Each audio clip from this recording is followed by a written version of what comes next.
Hi welcome to village Siri cooking. ఈ ఛానల్ని ఆదరించిన ప్రతి ఒక్కరికి మా హృదయపూర్వక నమస్కారములు. ఇవాళ చాలా అంటే చాలా మంచి రెసిపీతో మీ ముందుకు వచ్చాను. అదేమిటంటే మునగాకు వేపుడండి. ఇది ఈ విధంగా చేసుకొని కనీసం వారంలో 2 సార్లు తిన్నా కానీ మన శరీరంలో ఎన్నో రకాల వ్యాధులకి ఇది ఉపశమనం చూపిస్తుందండి. ప్రతి ఒక్కరూ ఖచ్చితంగా ట్రై చేయండి.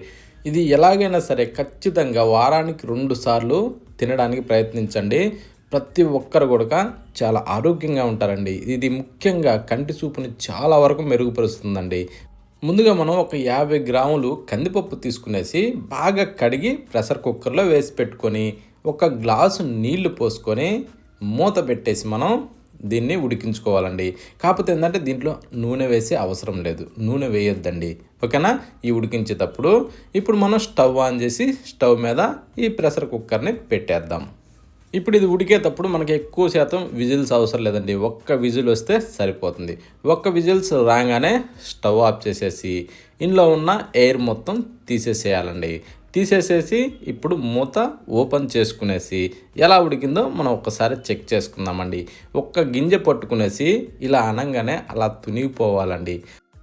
ఆ బేసనం ఏంటంటే మరీ నలిగిపోకుండా అలా అనగానే ఇలా తునిగే విధంగా ఉడికితే చాలండి. ఎక్కువ శాతం అవసరం లేదు.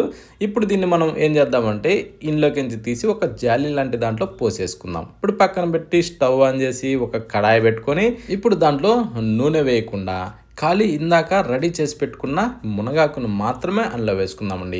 మునగాకుని రెల్లుకొని బాగా నీట్గా కడిగి పొండాకులు ఇలాంటివి ఏమి లేకుండా అన్నీ తీసేసుకునేసి ఫ్రెష్గా రెడీ చేసి పెట్టుకున్న ఆకుని ఇందులో వేసుకునేసి కొద్దిగా నీళ్లు పోసుకుందామండి. ఎందుకంటే ఈ మునగాకు మనకి బాగా వేగాలి. ఇప్పుడు రుచికి సరిపడా 1 స్పూను సాల్ట్ వేసుకుందాం.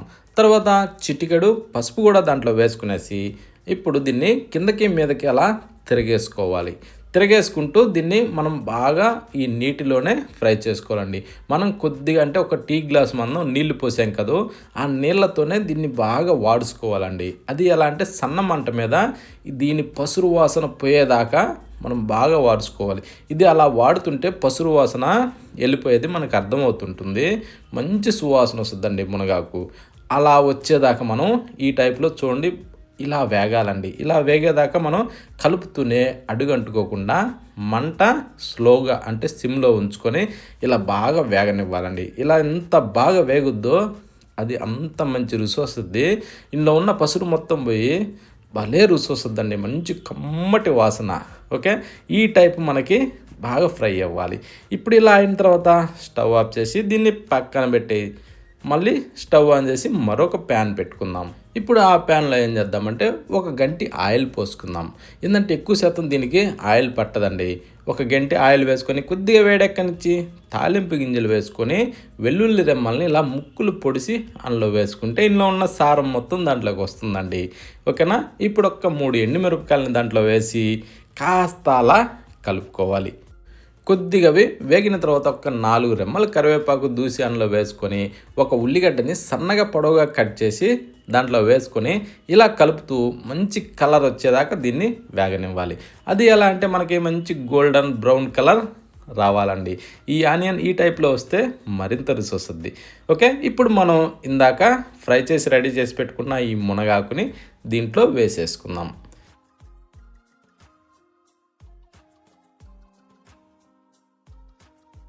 మునగాకు మొత్తం వేసిన తర్వాత దీన్ని కూడా కాస్త అలా కిందకి మీదకి తిరిగేసుకుంటూ బాగా కలుపుకోవాలి.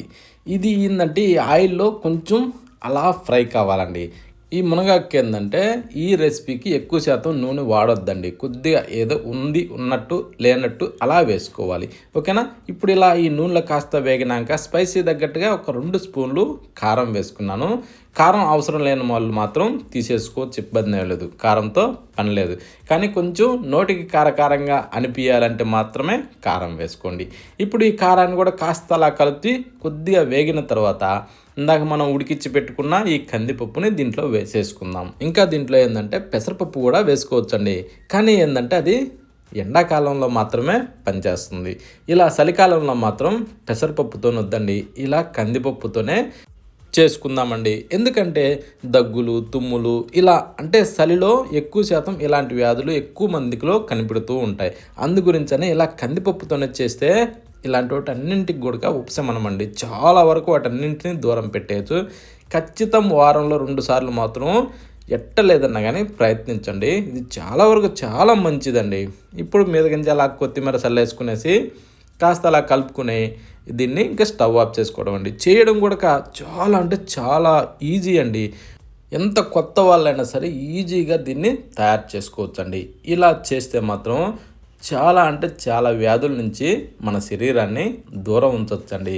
మన శరీరానికి ఎలాంటి ఆరోగ్య సమస్యలు లేకుండా చాలా హెల్తీగా ఉంటాం. ప్రతి ఒక్కరూ ఖచ్చితంగా ట్రై చేయండి. కానీ పెసరపప్పు వేస్తే ఏంటంటే అది ఎక్కువ చల్లదనాన్ని ఇస్తుంది. అందుకనేసి దాన్ని ఎండాకాలంలో వాడాలి. ఈ కందిపప్పును మాత్రం ఈ కాలంలో వాడాలండి. ఓకే, ఈ చలికి వర్షాకాలానికి ఈ కందిపప్పుతో చాలా వరకు చాలా మంచిది. ప్రతి ఒక్కరూ ఖచ్చితంగా ఈ విధంగా ట్రై చేయండి. మంచి హెల్తీగా మన శరీరం ఉంటుంది.